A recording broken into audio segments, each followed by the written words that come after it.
ఎన్నోసార్లు నా జీవితంలో ఆ కుమ్మరితో అన్నాను, నాకు ఈ పరిచర్య ఇష్టం లేదు, నాతో కాదు. అంతేకాదు, ఎన్నోసార్లు ఆయన చిత్తానికి వ్యతిరేకంగా వెళ్ళిన సందర్భాలు ఉన్నాయి. కానీ గొప్ప విషయం ఏంటో తెలుసా ప్రియులారా, ఆయన విడిచిపెట్టలేడు ప్రియులారా, విడిచిపెట్టలే. విడిచిపెట్టలే, ఆయన త్రోసివేయలే. ఇది పనికిరాని ముద్దరా అని అటు పారేయలే. ప్రభు పట్టుకున్నాడని గనుకనే రోజు నిలబడ్డా. ఒకవేళ ఆయనే తప్పిదంలో లెక్క పెడితే ఎక్కడ నిల్చుండే వాళ్ళం? ఎప్పుడో నాశనమై ఉండేవాళ్ళం.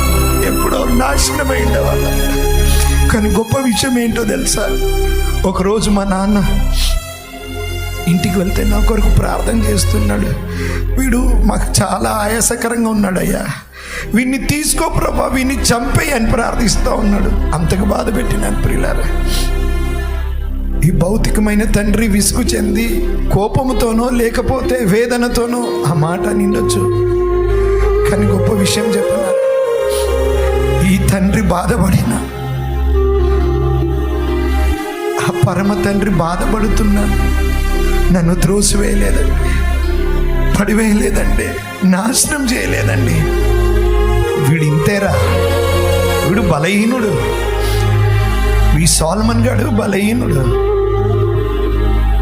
వాణ్ణి నా చేతిలోంచి పారయ్యా, పనికిరాని వాణ్ణి నా చేతులతో తాకుతూ వాణ్ణి లోపల పని చేస్తూ, పనికిరాని వాణ్ణి నా మహిమ కొరకు వీణ్ణి పనికొచ్చే పాత్రగా చేసుకుంటానని తన చేతులతో తాకుతూ, తన నీటిని వాక్యం చేత, తన ఆత్మ చేత అంతరంగంలో కార్యము జరిగిస్తూ